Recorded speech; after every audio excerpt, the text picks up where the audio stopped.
کل اہم سرکاری دورے پر پاکستان پہنچ رہے ہیں۔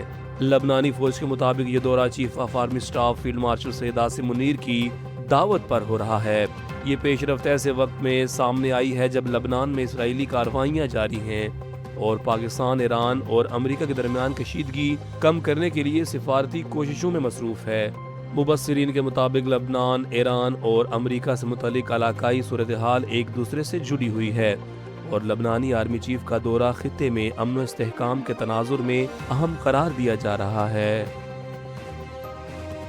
اسرائیلی فوج نے لبنان میں فضائی حملے کرتے ہوئے لبنانی فوج کے ایک بریگیڈیئر جنرل سمیت 10 افراد کو شہید اور 22 افراد کو زخمی کر دیا۔ لبنانی وزیر اعظم نے حملے کی شدید مذمت کرتے ہوئے اسے لبنان پر گھناؤنا حملہ قرار دیا۔ دوسری جانب حزب اللہ نے دعویٰ کیا ہے کہ جنوبی لبنان میں داخل ہونے والی اسرائیلی فوج اور مرکاوا ٹینک کو نشانہ بنایا گیا۔ حزب اللہ کے مطابق ہفتے کے روز اسرائیلی افواج کے خلاف 22 کارروائیاں بھی کی گئیں۔ لاہور سمیت پنجاب بھر میں خشک اور شدید گرم موسم کا سلسلہ جاری ہے، جبکہ آئندہ دنوں میں گرمی کی شدت مزید بڑھنے کا امکان ظاہر کیا جا رہا ہے۔ لاہور میں صبح کے وقت ہی درجہ حرارت 33 ڈگری سینٹی گریڈ ریکارڈ کیا گیا۔ محکمہ موسمیات کے مطابق شہر کا کم سے کم درجہ حرارت 27 جبکہ زیادہ سے زیادہ 41 ڈگری سینٹی گریڈ تک جا سکتا ہے۔ رات کے اوقات میں بھی گرمی کی شدت برقرار رہنے کا امکان ہے، کیونکہ کم سے کم درجہ حرارت میں اضافے کی پیشگوئی کی گئی ہے۔ محکمہ موسمیات نے آئندہ 1 سے 2 روز میں درجہ حرارت مزید بڑھنے کا امکان ظاہر کیا ہے۔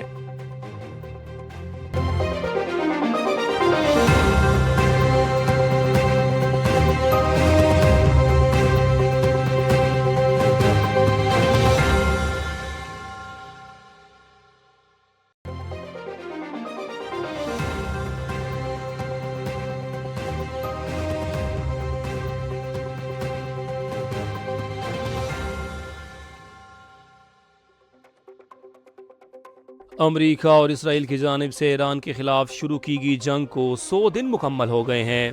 اس دوران خطے میں کشیدگی برقرار رہی، جبکہ جنگ کے اثرات عالمی معیشت، توانائی کی منڈیوں اور سفارتی تعلقات تک پھیل گئے۔ ابتدائی اعداد و شمار کے مطابق ایران، لبنان اور دیگر متاثرہ علاقوں میں مجموعی ہلاکتیں 7,000 سے تجاوز کر چکی ہیں، جبکہ لاکھوں افراد بے گھر ہوئے ہیں۔ جنوبی لبنان کا بڑا حصہ اسرائیلی کنٹرول میں آ چکا ہے اور ایران میں بھی فضائی حملوں کے باعث وسیع پیمانے پر نقل مکانی دیکھنے میں آئی۔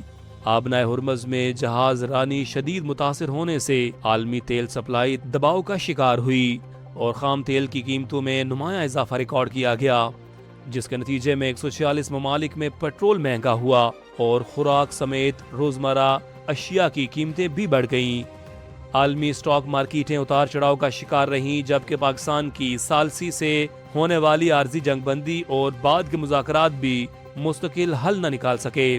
ماہرین کے مطابق ایران اور امریکہ کے درمیان اعتماد کا فقدان امن معاہدے کی راہ میں سب سے بڑی رکاوٹ ہے۔ ادھر جنگ کے معاشی اثرات کے باعث امریکی صدر ڈونلڈ ٹرمپ کی مقبولیت میں بھی کمی دیکھی جا رہی ہے۔ 100 دن گزرنے کے باوجود تنازع کے خاتمے کے آثار واضح نہیں اور آنے والے ہفتوں میں سفارتی پیش رفت خطے کے مستقبل کا تعین کرے گی۔ فلسطینی مزاحمتی تنظیم اسلامی جہاد نے وسطی اسرائیل میں ہونے والے فائرنگ حملوں کو اسرائیلی پالیسیوں اور فلسطینیوں کے خلاف جاری کارروائیوں کا رد عمل قرار دیا ہے۔ تنظیم کے بیان کے مطابق خطے میں بڑھتی ہوئی کشیدگی اور فلسطینی علاقوں میں جاری حالات ایسے واقعات کو جنم دے رہے ہیں۔ بیان میں حملے کے ذمہ داران افراد کے لیے دعائیہ کلمات بھی شامل کیے گئے۔ اتوار کے روز وسطی اسرائیل میں مقبوضہ مغربی کنارے کے قریب مختلف مقامات پر فائرنگ کے واقعات میں ایک شخص ہلاک اور متعدد زخمی ہوئے۔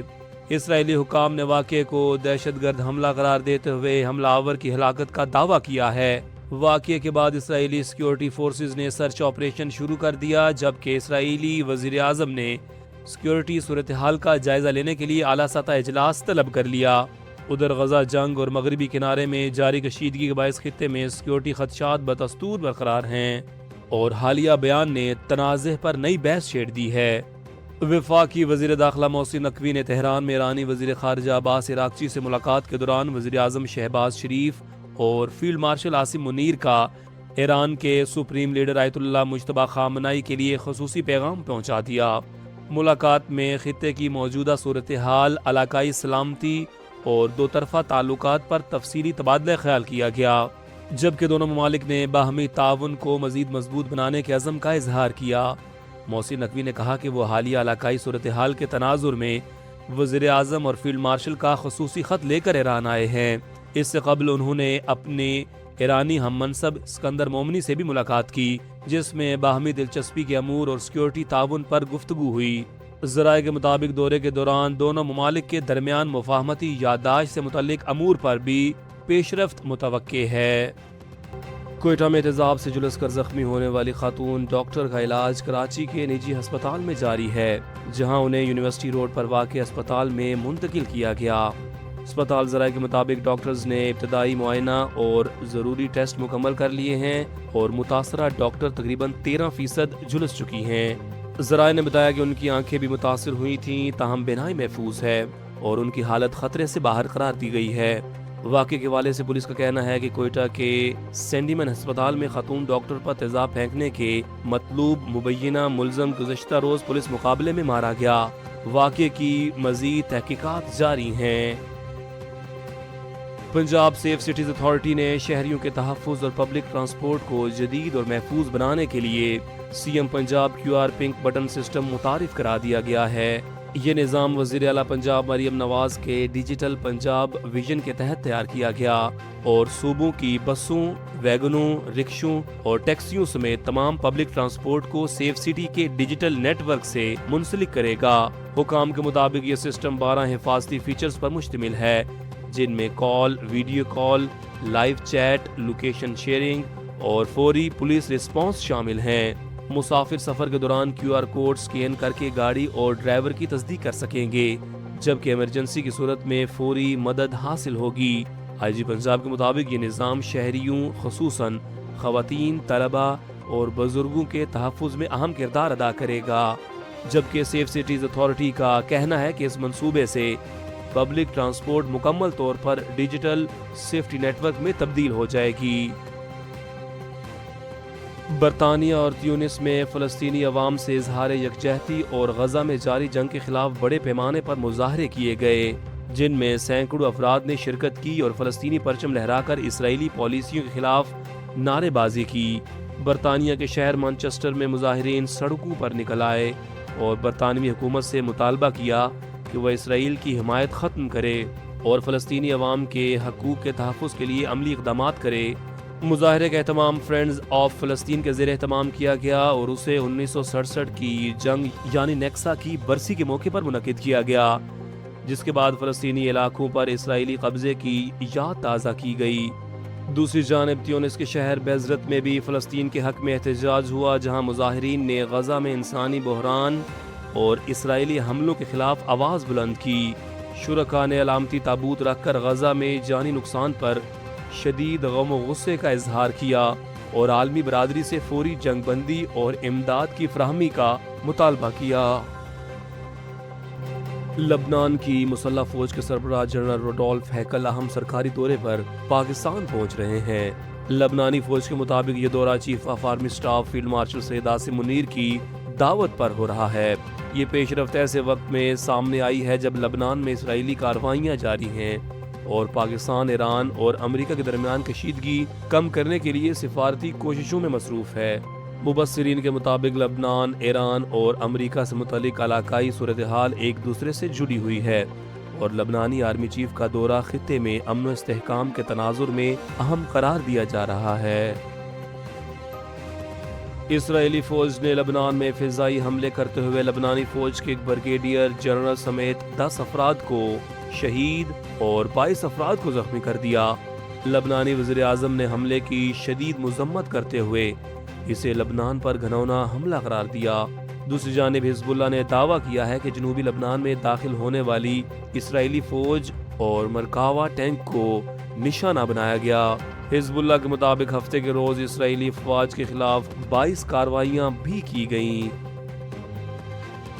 لاہور سمیت پنجاب بھر میں خشک اور شدید گرم موسم کا سلسلہ جاری ہے، جبکہ آئندہ دنوں میں گرمی کی شدت مزید بڑھنے کا امکان ظاہر کیا جا رہا ہے۔ لاہور میں صبح کے وقت ہی درجہ حرارت 33 ڈگری سینٹی گریڈ ریکارڈ کیا گیا۔ محکمہ موسمیات کے مطابق شہر کا کم سے کم درجہ حرارت 27 جبکہ زیادہ سے زیادہ 41 ڈگری سینٹی گریڈ تک جا سکتا ہے۔ رات کے اوقات میں بھی گرمی کی شدت برقرار رہنے کا امکان ہے، کیونکہ کم سے کم درجہ حرارت میں اضافے کی پیشگوئی کی گئی ہے۔ محکمہ موسمیات نے آئندہ 1 سے 2 روز میں درجہ حرارت مزید بڑھنے کا امکان ظاہر کیا ہے۔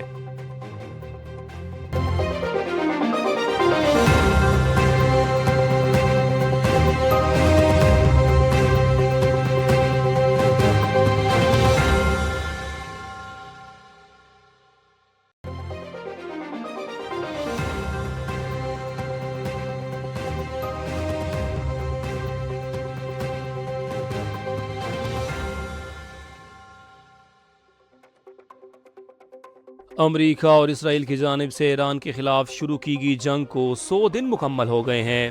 اس دوران خطے میں کشیدگی برقرار رہی، جبکہ جنگ کے اثرات عالمی معیشت، توانائی کی منڈیوں اور سفارتی تعلقات تک پھیل گئے۔ ابتدائی اعداد و شمار کے مطابق ایران، لبنان اور دیگر متاثرہ علاقوں میں مجموعی ہلاکتیں 7,000